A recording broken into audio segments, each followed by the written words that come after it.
ومن سيئات أعمالنا من يهده الله فلا مضل له ومن يضلله فلا هادي له أشهد أن لا إله إلا الله وحده لا شريك له أشهد أن محمدا عبده ورسوله الذي أرسله بالحق بشيرا ونذيرا وداعيا إلى الله بإذنه وسراجا منيرا فقد قال الله تبارك وتعالى في كلامه المجيد والفرقان الحميد أعوذ بالله من الشيطان الرجيم بسم الله الرحمن الرحيم إن الله وملائكته يصلون على النبي يا أيها الذين آمنوا صلوا عليه وسلموا تسليما اللهم صل على محمد وعلى آل محمد كما صليت على إبراهيم وعلى آل إبراهيم إنك حميد مجيد اللهم بارك على محمد وعلى آل محمد كما باركت على إبراهيم وعلى آل إبراهيم إنك حميد مجيد رب اجعلني مقيم الصلاة ومن ذريتي ربنا وتقبل دعائي ربنا اغفر لي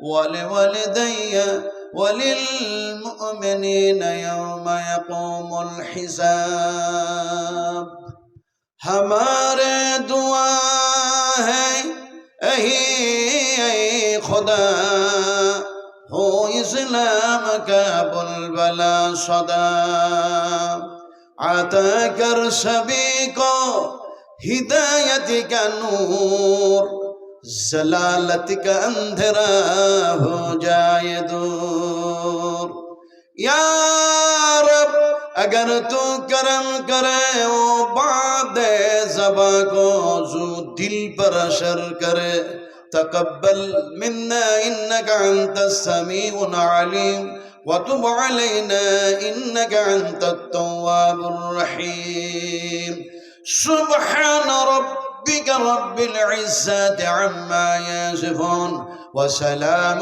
على المرسلين والحمد لله رب العالمين مشايخ عظام علماء اكرام হযরত সম্মানিত আজকার জালসার সভাপতি মহাশয় সামনে বসে থাকা শিক্ষিত জ্ঞানীগণী বুদ্ধিজীবী ইসলাম দরদি ভাতৃবৃন্দবর পর্দার আড়ালের মা বোনেরা সকলকেই জানাচ্ছি আমার আন্তরিক শুভেচ্ছা ভালোবাসা অভিনন্দন দিয়ে সর্বপ্রথমে সে আল্লাহ সুবহানাহু তাআলার দরবারে তার শুকরগুজার বান্দা হিসাবে আমরা একসঙ্গে একযোগে একত্রিত হয়ে আল্লাহর সন্তুষ্ট লাভের জন্য পড়ে নিচ্ছি আলহামদুলিল্লাহ। যদি জোরে পড়তেন তাহলে কাবিরা গুনাহ হয়ে যেত, আস্তে পড়েছেন তাই সাগিরা গুনাহ হবে। বলার কি অভাব আছে, শোনার কি অভাব আছে, কিন্তু অভাবটা কোথায়? আমলের অভাব হয়ে গেছে, আমলের অভাব হয়ে গেছে। আমি কি কম বড় বক্তা? আমার কাছে কি পাণ্ডিত্য কম আছে? ওমা উতিতুম মিনাল ইলমি ইল্লা কালিলা। তুমি যতই বড় হও, যতই পাণ্ডিত্য দেখাও, তোমার জ্ঞান তো যত সামান্য। আল্লাহ ডিসিশন দিচ্ছেন, এখানে জৈবার মজুর কোনো ব্যাপারটাই নেই। কথা বুঝেন কি? কথা বলছিলাম, যার জমিনে বসে আছি আপনারা একটু দয়া করে জবাব দেন। আমি বিহারি মানুষ আর আপনারা বাঙালি মানুষ, স্পষ্ট বাংলা ভাষী মানুষ, বুদ্ধিজীবী মানুষ, আমরা কি বসে আছি? একটু জবাব দিন। হ্যাঁ হ্যাঁ, সত্য কথা বলতে ভয় লাগছে। বসে আছি না দাঁড়িয়ে আছি? ইয়াকু কাযিবান ফাআলাইহি কাযিবুহু ওয়া ইয়াকু সাদিকান ইউসিবকুম বা'দুল্লাযী ইয়াঈদুকুম ইন্নাল্লাহা লা ইয়াহদি মান হুয়া মুশরিফুন কাযযাব। আল্লাহ রাব্বুল আলামিন তিনি বলছেন, যারা সীমা লঙ্ঘনকারী হয়, সীমা অতিক্রমকারী হয় আর মিথ্যাবাদী হয়, আমি আল্লাহ ওরাকে হেদায়েত করি না। তো আপনারা সত্য কথা বলতে ভয় পাচ্ছেন কেন? বসে আছি না দাঁড়িয়ে আছি? একটু জোরে বলুন, বসে আছি। সবাই বললেন না, আর একটু ভালো করে বলতে হবে, বসে আছেন তো? মিথ্যা কথা, চ্যালেঞ্জ করছে বসে আছি। আল্লাহ চ্যালেঞ্জ করছেন যে তোমরা যদি বলো যে বসে আছি, তো এই জমিনটারে আমি এখনই ধসায়া দিব। কে কে বসে থাকতে পারবে? একটু হাত উঁচু করে দেখো। বসে আছি, কথা বুঝলেন কি? আমরা বসে নাই, আল্লাহ সুবহানাহু তাআলা আমাদেরকে বসে থাকার তৌফিক দান করেছেন, তাই আমরা বসে আছি। এই কথা ঠিক না মিথ্যা? যেহেতু সত্য, সেহেতু যে আল্লাহ পাক আমাদেরকে বসে থাকার সুযোগ করে দিলেন, যিনি দর্শন শক্তি দিলেন, শ্রবণ শক্তি দিলেন, বাক শক্তি দিলেন, অসংখ্য নিয়ামত দিয়ে পরিপূর্ণ করে দিয়ে নিখুঁত নির্ভেজাল অক্সিজেন দিয়ে জীবিত রাখলেন, তার প্রশংসাটা একটু জোরে হবে না? জোরে হবে না? আর একটু জোরে বলুন আলহামদুলিল্লাহ। আমি গত রাত্রেও বলছিলাম, কলকাতায় আব্দুল কাবিরকে বলেছি, তোমরা আমার অনেক জুনিয়র বক্তা, আমি অনেক সূর্য উঠতে আর ডুবতে দেখেছি। কথা বুঝেন কিনি? আলহামদুলিল্লাহ আমারে দেখিয়েছেন। ফলে গত রাত্রেও আমি কলকাতার মাটিতে বলছিলাম, ওখানে অনেক বড় বড় হুজুরেরা ছিলেন, কিন্তু এই খ্যাপাকে যে কেন শেষের বেলায় রাখে আমি বুঝি না। খ্যাপা বুঝেন আপনারা? এই খ্যাপা বুঝেন? খ্যাপা কত ধরনের হয় এই তো বুঝেন না। যে কথা বুঝে বলা হয় আর যে কর্ম বুঝে করা হয়, সে কথার মধ্যে কর্মের মধ্যে ভুল হওয়ার সম্ভাবনা কম থাকে। না বুঝে কথা বললে, না বুঝে কোনো কাজ করলে সেটা ভুল হওয়ারই সম্ভাবনা 100% থাকে। আপনারা বললেন খ্যাপা বুঝি, বললাম কত, তো বলছে হাসছে। খ্যাপা কত ধরনের হয়? অনেক। না না না, খ্যাপা হয় দুই ধরনের। আমি খ্যাপা শব্দটা ব্যবহার করেছি, মুখ দিয়ে বাইর হয়ে গেছে, আল্লাহ বাইর করে দিয়েছেন বলেই বলছি। খ্যাপা হয় দুই ধরনের, একটা একেবারেই ম্যাট, একেবারেই ম্যাট, আর একটি খ্যাপা হয় কোনো সময় দেখবেন ঠিক বলছে, কোনো সময় ভুল বলছে। আমি এটাকে বুঝাবো কেমন করে আপনাদেরকে, যেহেতু আপনারা জ্ঞানী মানুষ আর আমি ঝাড়খণ্ডের মানুষ, তো আপনাদেরকে এক্সাম্পল দিয়ে এমনি করে বুঝায়। এইদিকে একটা খ্যাপা দাঁড়িয়ে আছে ন্যাংটা, হ্যাঁ, এরকম খ্যাপা, তোমরা কেন ওইদিকে দেখছো? এটাই এক্সাম্পল। ওই দিকে একটা খ্যাপা ন্যাংটা হয়ে দাঁড়িয়ে আছে, আর এই দিকে একটা খ্যাপা দাঁড়িয়ে আছে গামছা পরে। দুই খ্যাপার মধ্যে এক হুজুর মাথায় পাগড়ি টাগড়ি বেঁধে লম্বা জামা টমা পরে পেরিয়ে চলে যাচ্ছে দুই খ্যাপার মধ্যে। তো এই গামছা পরা খ্যাপা উলঙ্গ খ্যাপাকে বলছে, হুজুর চলে যাচ্ছে, সালাম দে, সালাম দে, সালাম দে। বিশাল বড় হুজুর, সালাম দে, সালাম দে।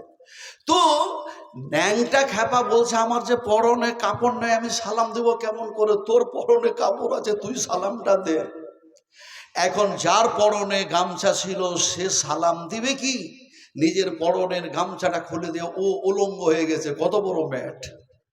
ও উলঙ্গ হয়ে গিয়ে শুধু উলঙ্গ হলো না, ওর গামছাটা ওই উলঙ্গ খ্যাপার দিকে ছুড়ে দিল আর বলছে, গামছাটা পর, তাড়াতাড়ি করে সালাম দে, হুজুর পেরিয়ে চলে যাচ্ছে। এখন ও যদি গামছাটা পরে সালাম দিয়ে দেয় তাহলে সমস্যার সমাধান হয়ে যায়, ঝামেলাটাই শেষ।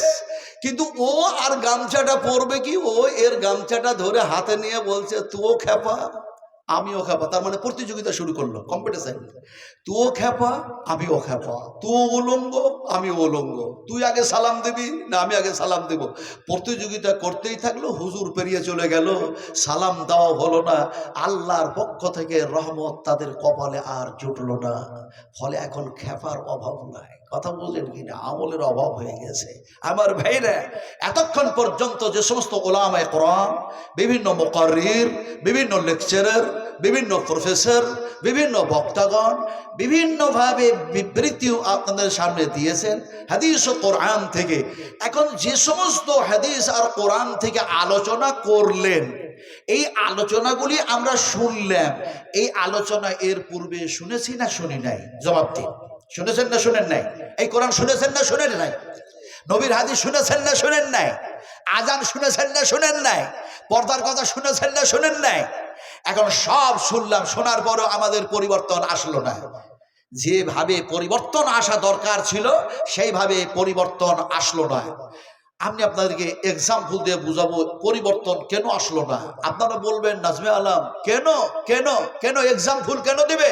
বলে যুগটা হচ্ছে যান্ত্রিক সভ্যতার যুগ, যুগটা হচ্ছে সায়েন্সের যুগ, যুগটা হচ্ছে বৈজ্ঞানিকের যুগ, যুগটা হচ্ছে কম্পিউটারের যুগ, যুগটা হচ্ছে মোবাইলের যুগ, যুগটা হচ্ছে ডিজিটালের যুগ। কোরআন ছেড়ে মোবাইলের উপরে ইমান চলে গেছে মানুষের, কোরআন বাদ দিয়ে ইমানটা গিয়েছে এমনি করে মোবাইলের ওপরে। এখন কি বুদ্ধিজীবী, কি শিক্ষিত, কি শিক্ষিতা, কি ছোট কি বড়, সব বলছে মোবাইলে সব পাওয়া যাবে। যা চাইবেন, বুখারী চান, মুসলিম চান, আবু দাউদ চান, তিরমিজি চান, উলঙ্গ চান, ভালো চান, সব পেয়ে যাবে, সব আছে। मैं চ্যালেঞ্জ করতা হুঁ ওই সমস্ত বৈজ্ঞানিকদেরকে যারা বলছে মোবাইলে সব অ্যান্সার পাওয়া যাবে, এরা মিথ্যা কথা বলেছে। যদি সব অ্যান্সার মোবাইল দিতে পারে তাহলে আমি এক্ষুনি দেখতে চাই আল্লাহর জমিনে বসে বসে কিয়ামতের মাঠে আল্লাহ পাক আমার ডান হাতে আমল নামা দিবে না বাম হাতে আমল নামা দিবে, আমার দেখাইয়া দাও। পারবে? পারবে? যেহেতু পারবে না, সেহেতু কোরআনের প্রতি আমাদের ঈমান যাতে না থাকে, এর জন্য অত্যন্ত সুচতুরতার সঙ্গে, কৌশলের সঙ্গে, হিকমতের সঙ্গে ইহুদি, খ্রিস্টান, নাসারারা, ইসলামের শত্রু, কোরআনের দুশমন যারা, নবীর শত্রু যারা, এরা চক্রান্ত করে সবারই ঈমানকে নষ্ট করার জন্য মোবাইল হাতে তুলে দিয়েছে। আমরা খুব খুশি আছি। আল্লাহ পাক বলছেন মোবাইলে সব নাই, আছে কোথায়? আল্লাহ পাক নিজেই বলছেন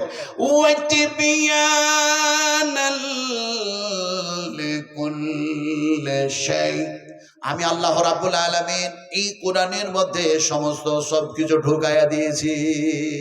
সুবহানাল্লাহ বললেন না? সুবহানাল্লাহ বললেন? সুবহানাল্লাহ বুঝে বললেন না? না বুঝে সুবহানাল্লাহ সুবহানাল্লাহ সুবহানাল্লাহ এই সুবহানাল্লাহ, এই সুবহানাল্লাহ না না না, এই সুবহানাল্লাহ নয়।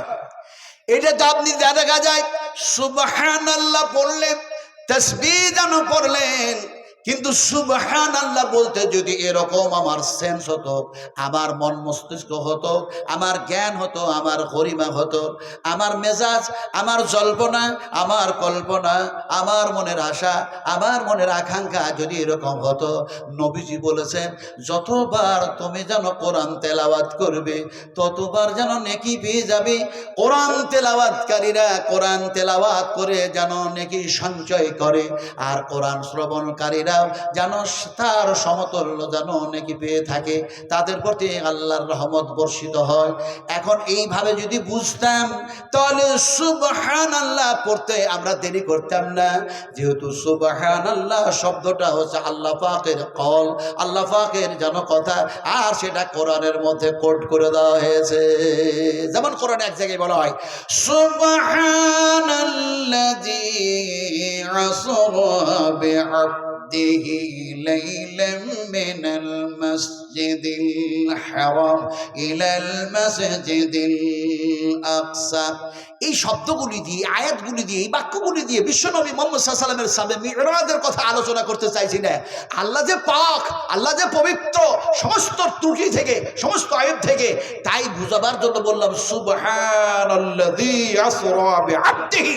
ফলে আমরা একটু আল্লাহর পবিত্রতা বয়ান করে বলুন সুবহানাল্লাহ।